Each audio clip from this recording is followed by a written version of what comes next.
Shalom Aleichem, bienvenidos todos en este mes de Adar, el mes de la alegría, del tikkun, de todas las cosas buenas o malas, a través de la alegría, la rectificación de este mundo.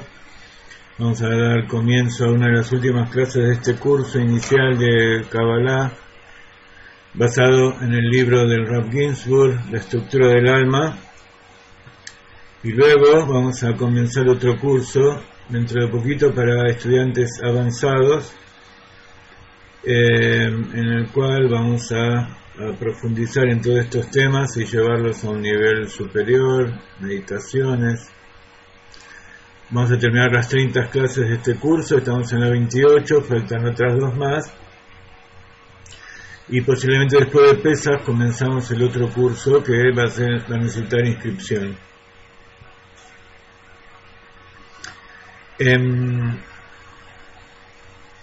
Hasta ahora vimos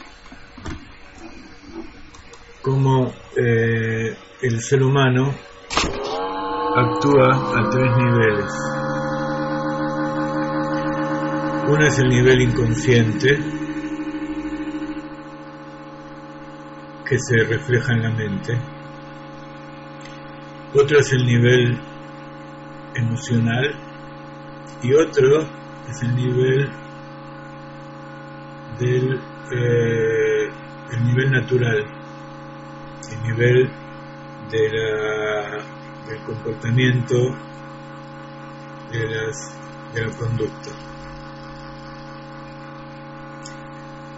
Y eso lleva a la acción. Entonces hay 3 planos en que la persona se maneja, 3 niveles, 3 dimensiones, que acabamos de nombrar de arriba para abajo y ahora vamos a nombrar de abajo hacia arriba,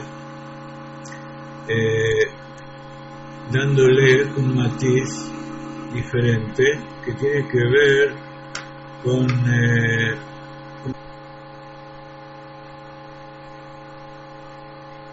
justamente acerca de este tema de los niveles de acción y cuáles, cuando nosotros estamos estudiando todo esto y otros temas, estamos en realidad tratando de ver cuál es nuestra función en este mundo y qué es lo que Dios quiere de nosotros. Entonces, empezando de abajo para arriba, vemos que la persona tiene un aspecto relacionado con la naturaleza. Ese aspecto natural que se llama mutva, quiere decir que está grabado, que está sellado, tiene en la misma raíz la palabra matvea.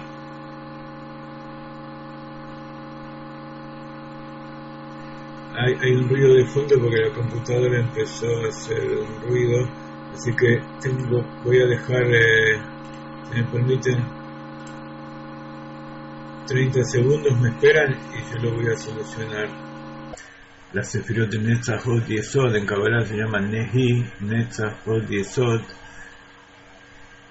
y esa naturaleza tiene que ver con las leyes de la naturaleza, por supuesto, que el ser humano tiene que cumplir. ¿Cuáles son esas leyes de la naturaleza como ser humano? Que tiene que perpetuar su especie. Ese es el principal mandato de la naturaleza. Y todas las ciencias en realidad estudian de una manera u otra distintos aspectos que tienen que ver con la perpetuación de la especie humana. Pero en general ese es un mandato natural para todas las especies. Y así es como empieza el primer mandamiento de la Torá, que cada uno que le ordenó a Adán y a Jabá, Prurbu, mantener la especie significa crear seres similares a imagen.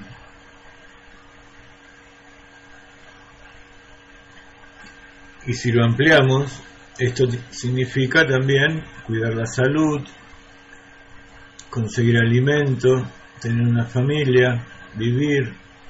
Son todas cosas que son básicas, pero que la Torá también alienta y las acepta como cosas básicas. También el estudio de la naturaleza, las ciencias, es algo muy bello, muy estimulante. Pero ese es el nivel básico de la vida. El nivel inmediatamente superior a este, que tiene que ver con las emociones,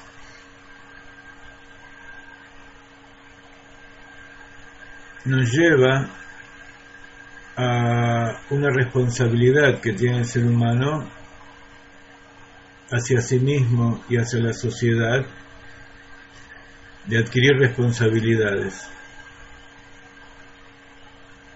Esas responsabilidades tienen que ver con los sentimientos que uno tiene frente a los demás. Y tiene que ver en general con la rectificación de la sociedad.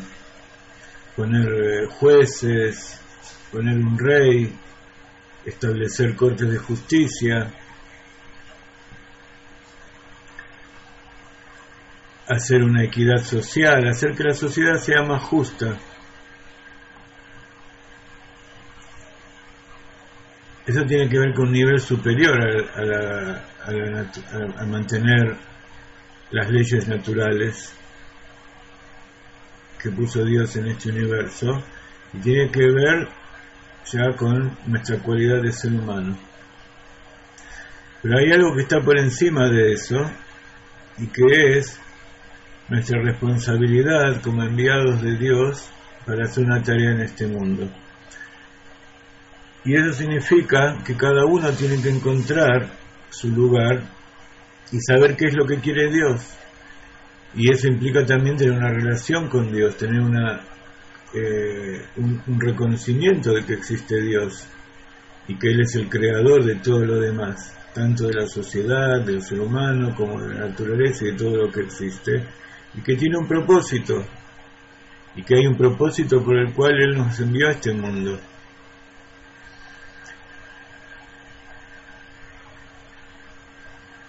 Y eso tiene que ver con el intelecto que también se expresa en la palabra.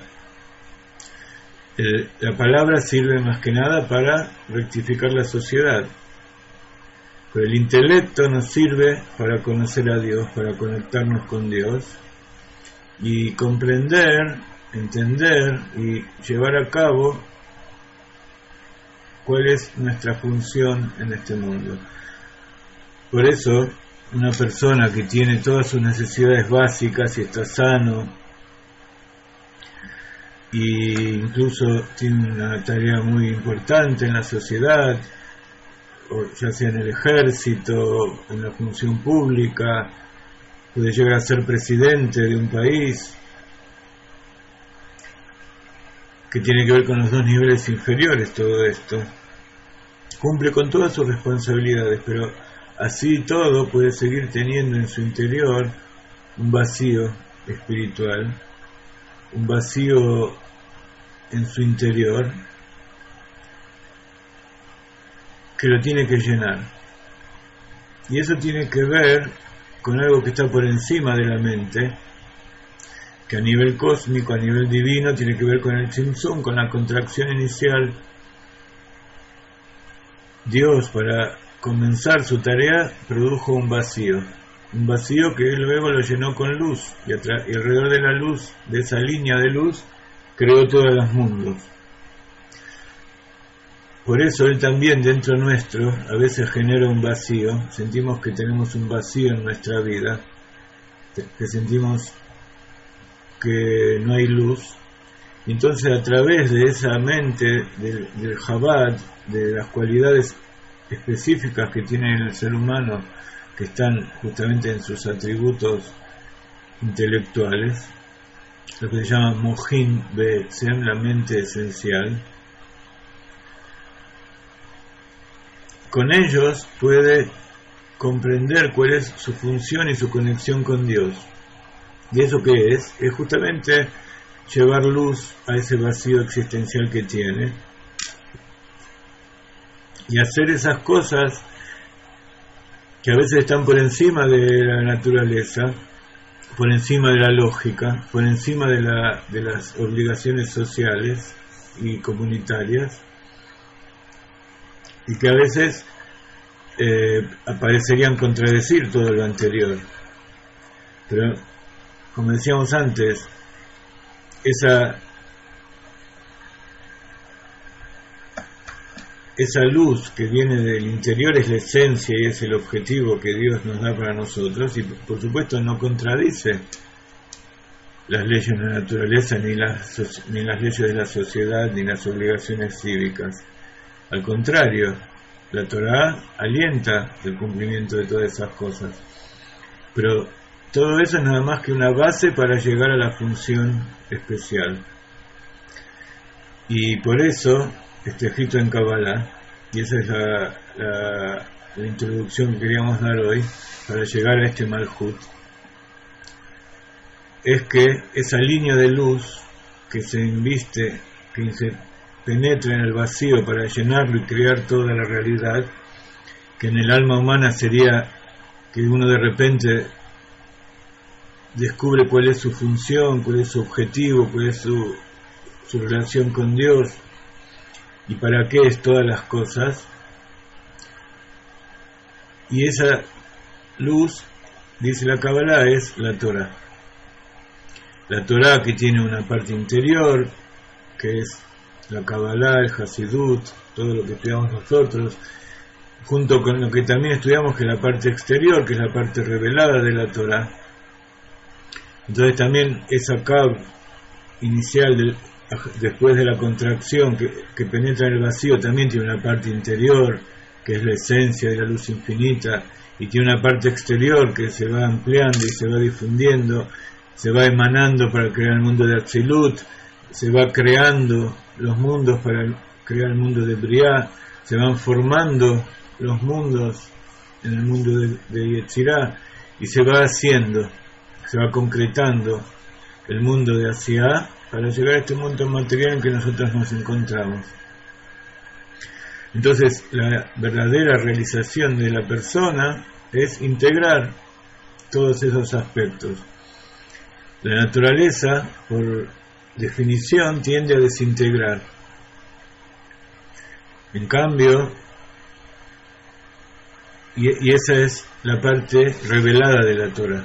La parte revelada, como ustedes ven, cuando nosotros estudiamos, vemos infinidad de detalles, infinidad de letras, infinidad de personas que hay en el mundo. Dios creó con el nombre de Elohim, que es plural, infinitos detalles, infinitas criaturas, moléculas, partículas.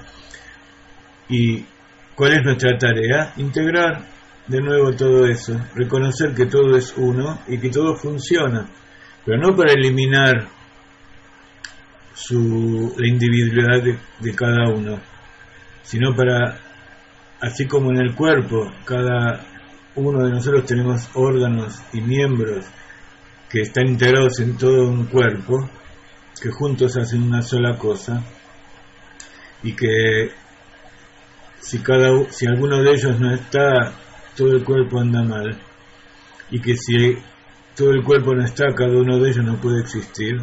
Pero de todas maneras, cada uno tiene una función y una individualidad específica que no puede ser hecho por otro. Así también, cada uno de nosotros en la sociedad tenemos una función específica, y en la naturaleza cada una de las criaturas tiene una función específica, pero nuestra mente, nuestra función como seres humanos es llegar a la unificación, a la interinclusión de todo eso. Y eso es la parte interior de la Torah. La parte interior de la Torah es la amalgama, es la que unifica y resuelve todas las paradojas de las contradicciones de los distintos aspectos externos que vemos afuera. Y eso se llama rectificar la realidad.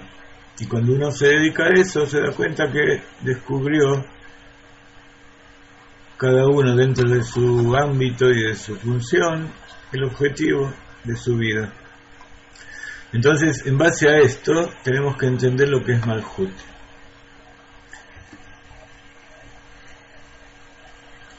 Después de esta introducción musical y filosófica, cabalística, queremos poner otra porción de la música. No sé si ustedes vieron que pusimos Unión Hasídica para Músicos que hizo el Rab en Tel Aviv, y hay unos pequeños cortos donde muestran todo esto y escuchamos esta música.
Muy bien.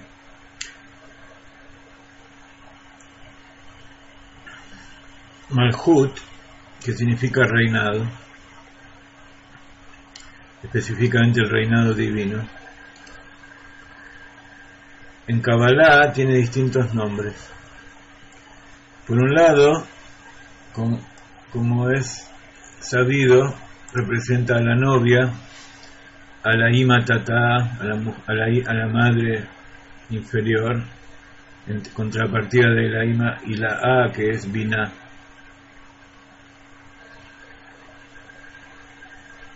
También es llamada Bat, hija. También es llamada Malka, la reina. Y también es llamada Nukva. Nukva en arameo significa femenino. Y todos esos nombres tienen que ver con el aspecto de receptor que tiene Malhut. Recibe todas las sefirot. Pero así como en Malhut se concretan todas las demás sefirot, hay algo específico que las diferencia de las demás. Y es que en Malhut se manifiesta la presencia de Dios en el orden de la creación. Todas las demás sefirot se centran, cada una a su manera, en que Dios, el Espíritu de Dios, influencia toda realidad desde lo alto. En cambio, la sefirá de Malhut muestra ese Espíritu de Dios, pero como se manifiesta en el mundo material creado. Y por eso la sefirá de Malhut es llamada con otro nombre, que es Shejina. Entonces teníamos que la sefirá de Malhut es llamada Nukva, el aspecto femenino, es llamada Bat, que es hija, es llamada Malka, que quiere decir reina, es llamada Ima Tata, quiere decir madre inferior,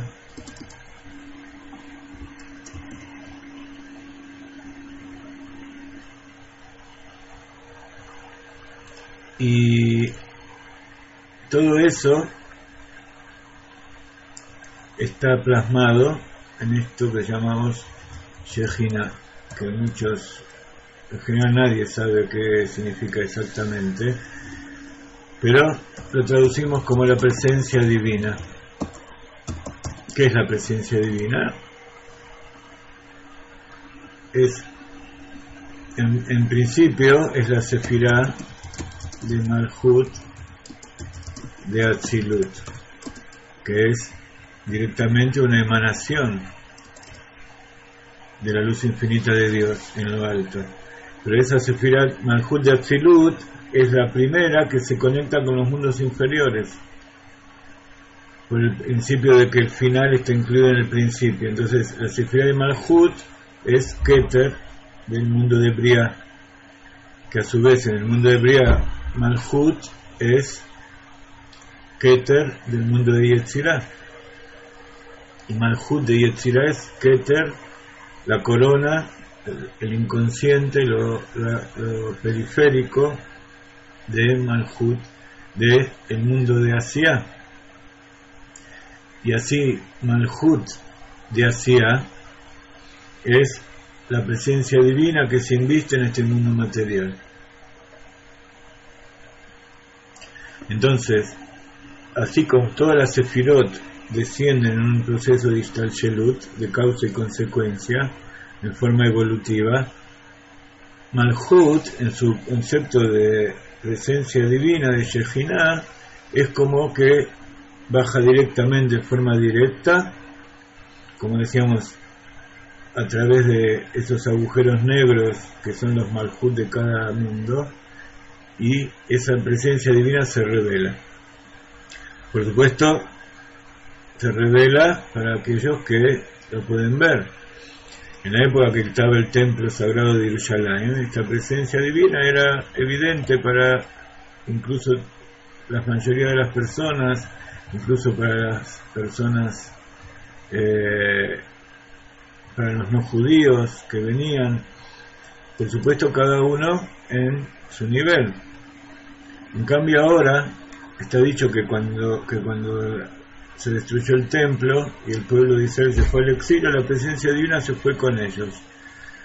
Pero a pesar de que está con nosotros, la presencia divina también está en exilio. Entonces, así como nosotros tenemos un ocultamiento de nuestra función y de todos nuestros poderes, también tenemos un ocultamiento de esa Shekhinah. Shekhinah también quiere decir que mora, una presencia, un morador, Shohen, está con nosotros, pero en forma oculta, y nosotros la sentimos, la tenemos que hacer un esfuerzo para percibirla.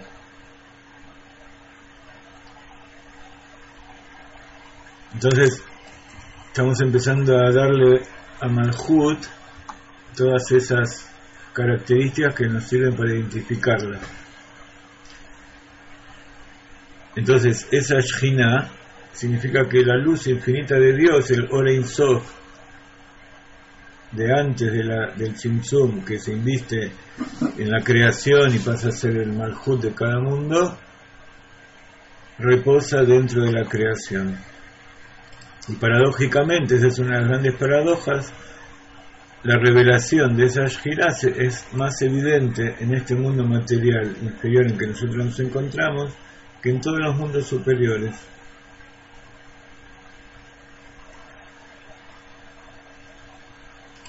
Por supuesto, Malhut recibe directamente de Yesod. Entonces, aquí en este Malhut, en esta sefirá de Malhut, en el mundo material, es donde se implanta, donde se siembra con toda la fuerza creativa la semilla de Yesod. Entonces Malhut es la tierra, es el terreno, el mundo donde se siembra la semilla de Yesod. Esa fuerza es absorbida por Malhut y la convierte, estamos hablando en forma alegórica, en forma intelectual, la convierte en la fuerza motivadora para la perfección del mundo material. Entonces,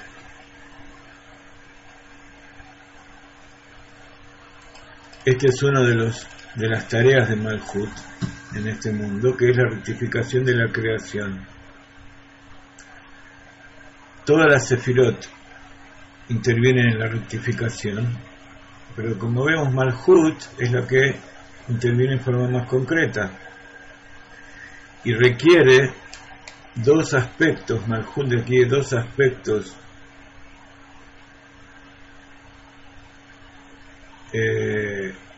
simultáneos y que son completamente opuestos, contrastantes, que uno los puede inferir cuando observa a un rey. ¿Qué necesita un rey? Por un lado necesita imponer su supremacía. ¿Para qué? Para ejecutar el programa creativo que quiere realizar en el reino. En este caso, el Malhut está encargado de realizar el programa creativo de Dios. Y eso habla de la grandeza, de la realeza, lo sublime que es Malhut, en tanto hacedor y concretador de la voluntad de Dios en este mundo. Pero por otro lado, la otra característica importante y contraria del rey es la humildad. El verdadero rey tiene que tener humildad y ser bondadoso, tener un carácter altruista,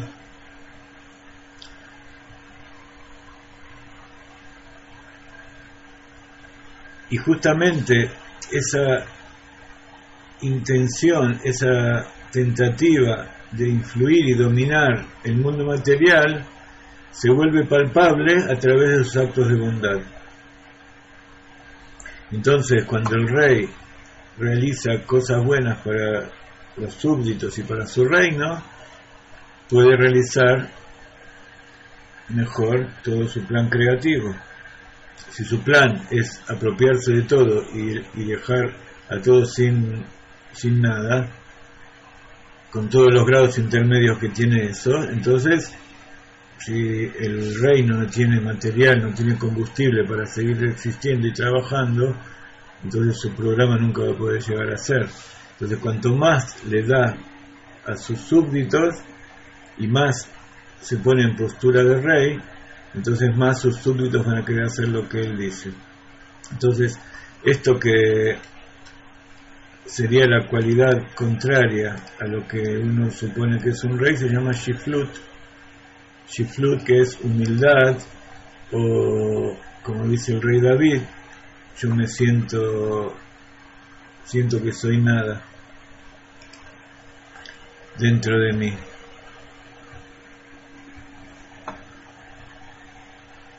Más todavía que lo que decía Abraham Avinu, que él decía que era polvo y tierra.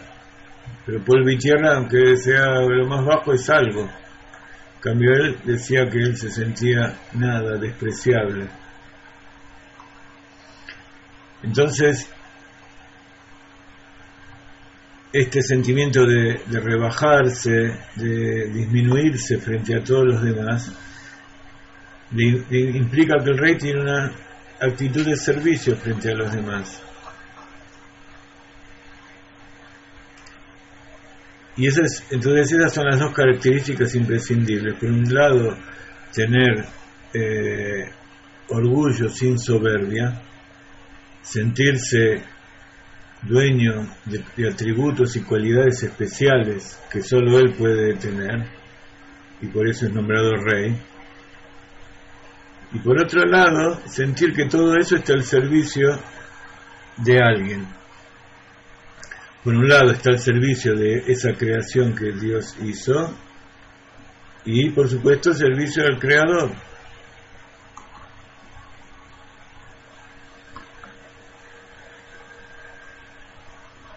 Entonces, por un lado, así como Dios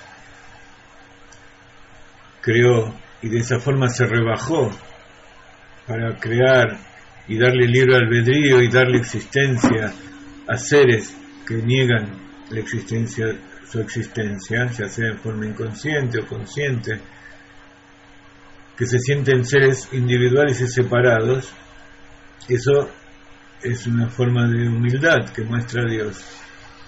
Pero por otro lado, el hecho de que su presencia divina está constantemente influenciando en el mundo, y Él está haciendo actos para que sus criaturas lo reconozcan, y dándoles todo lo que necesitan, y haciendo que las criaturas cumplan el objetivo, cumplan el esquema que Él tiene planeado.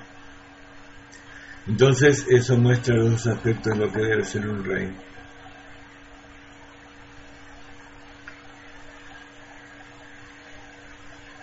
Y eso es lo que uno ve en un verdadero líder, que por un lado tiene una capacidad superior, una autoridad frente a todos los demás, que nadie puede rebatir, pero por otro lado desciende y se pone en un plano de igualdad con todos los súbditos. Y eso solamente un grande lo puede hacer.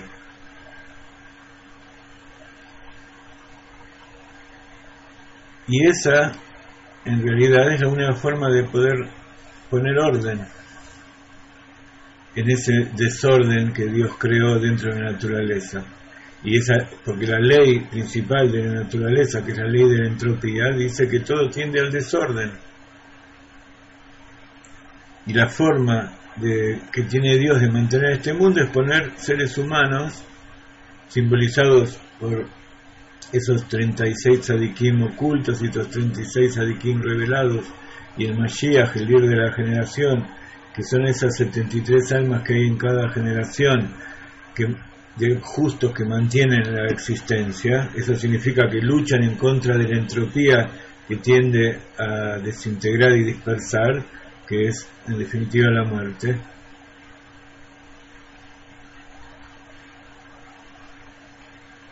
Y como está escrito, en tu pueblo son todos tzadikim, cada uno dentro del alma divina, dentro del pueblo de Israel, tiene esa capacidad para realizarlo.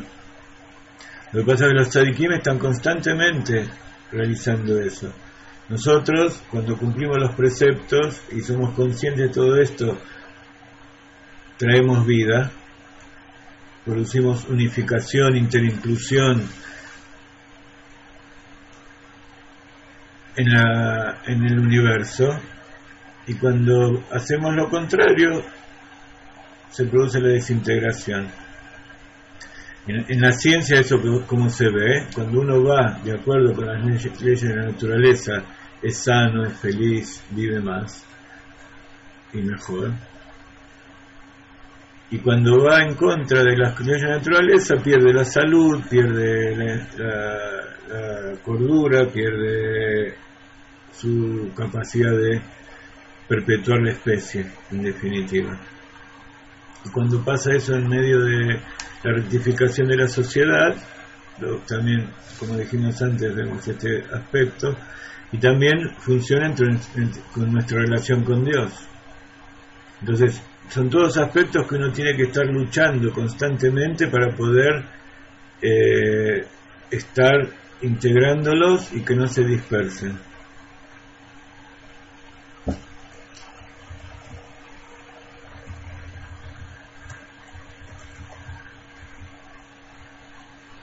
Entonces, desde este punto de vista, Malhut exige ese orden dentro del reino creado, al subyugar a los soberbios y al elevar a los mansos, y de esa manera mantiene intuitivamente un equilibrio correcto, produciendo esa sintonía fina de cual tanto se habla en la creación, para poder que ésta llegue a su perfección. Entonces, si uno quiere identificar este Malhut dentro del alma humana, dentro de la psiquis de uno mismo, tiene que identificar su cualidad de Shiflut. Cuanto más humildad hay dentro de uno mismo, eso significa que el Malhut, o sea, la concreción y la capacidad de rectificar el mundo, de perfeccionar la sociedad, la naturaleza, y hacer de este mundo una morada para Dios, está más desarrollada. Y eso nos permite también tener responsabilidad y una verdadera interés hacia toda la creación. Eso garantiza que nuestras acciones en la vida estén motivadas por altos estándares de justicia y rectitud, sin estar interesado en la ganancia y la ventaja personal. El verdadero rey comprende que su poder no es por su propio derecho individual, no es porque eso es algo que le pertenece, porque él es y nada más, sino porque él recibió ese poder para usarlo con responsabilidad y fue bendecido para ayudar a la perfección de la realidad. Por eso, como siempre estudiamos en Kabbalah, la Sefirá de Malhut está caracterizada como que no posee nada propio, así dice el Zohar. Malhut todo lo recibe de los demás, nada tiene de él.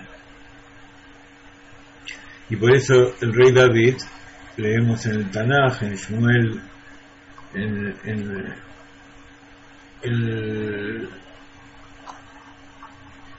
el profeta Shmuel, en la segunda parte de Shmuel, en el capítulo 6, verso 24, dice: Ye Shafal Beinai.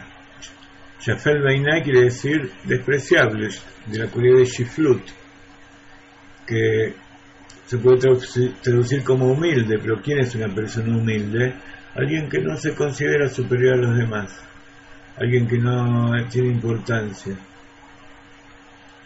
Y ese es el principal atributo del rey, es lo que hay en el núcleo de la conciencia del verdadero rey. Por eso cuando nosotros vemos al Rebbe, vemos cómo tiene una figura real, camina como un rey, y sin embargo toda su vida está dedicada al mundo y a Dios, a su Hasidim.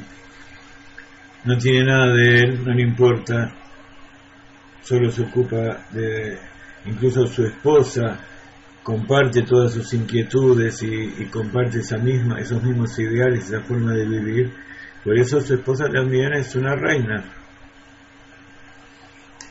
Y aquellos que tenemos la suerte de conocer a grandes tzadikim como el Rav Ginsburg y otros tzadikim de la generación, vemos como ellos viven en casas humildes, con muebles que conservan desde el principio de su casamiento. Y todo lo que tienen, incluso si en sus vitrinas tienen vajillas de oro, de plata, ellos no tienen ningún beneficio de todo eso. No es eso lo que los preocupa en la vida. Simplemente todas esas cosas están para mostrar el reinado, el Malhut. Pero en general los Hasidim de Chabad no lo muestran de esa manera, por lo menos en las últimas generaciones de Hasidim. Bueno, con esto dimos un panorama de Malhut que tiene que ver con el trabajo espiritual de cada uno. Estamos ya enviando el libro para su edición y su impresión, así que todos aquellos que quieran colaborar comprando los libros a un precio especial para después venderlos, nosotros se los mandamos a su país y allí los venden y pueden difundir la obra y ayudarnos a publicar otros libros, etcétera, etcétera. Como hablamos las otras veces, están invitados a hacerlo. Y las próximas 2 clases nos vamos a dedicar a hablar en general del árbol de la vida y a dar una introducción al próximo curso. ¿Ok? Entonces ahora les voy a dar unos minutos de música y vamos a meditar acerca de esto, cada uno que busque su Malhut dentro suyo, que busque cómo es, si ha encontrado su función o no en este mundo. Entonces escuchamos al Rav Ginsburg que canta en la Idudut Hasidi, Sama Lecha Nafshi. Estas melodías lo pueden encontrar en nuestro canal de YouTube, el canal de Galeinai, que como ustedes saben lo pueden encontrar en nuestra página Dimensiones y en el Facebook y en todos nuestros lugares.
El domingo que viene vamos a transmitir la festividad de Purim, la fiesta de Purim, el banquete y la lectura de la Megilá a eso de las 4:30, 5 de la tarde, así que a esa hora, acá en Israel, estén atentos para ver cuándo empezamos la transmisión. Vamos a estar en un lugar con nuestra computadora en directo. Y por supuesto, les agradezco a todos ustedes que nos ayudan constantemente con su participación, con sus donaciones, reenviando todas nuestras actividades para que todo el mundo las pueda recibir. Y bueno, nos despedimos por hoy con una bendición desde la tierra de Israel. Y cuando entra Purim, cuando entra Adar, aumenta la alegría. Así que siempre con alegría, siempre dando tzedakah y con la mentalidad en la rectificación del mundo. Traer el Malhut de Dios, el reino de Dios a este mundo para que Él pueda vivir y elevarnos todos a su luz infinita y su esencia interior. Vamos a empezar la transmisión a eso de las 4:30, posiblemente la lectura de la Megilá va a ser cerca de las 5, pero vamos a estar en un centro de un moshav donde está nuestro Sheliach, el marido de Lea y Lea. Vamos a estar con todos los chicos y con todas las familias del lugar leyendo la Megilá y haciendo el banquete festivo. Así que los esperamos y vamos a seguir mañana con nuestra clase de Tania. Cuando tenga el enlace se los voy a mandar, sí, cómo no. Va a aparecer en nuestros canales habituales. Muy bien, buena semana y nos vemos mañana con la clase de Tania y vamos a tratar de hablar un poco también de Purim. Shalom Aleichem, bendiciones de la tierra de Israel.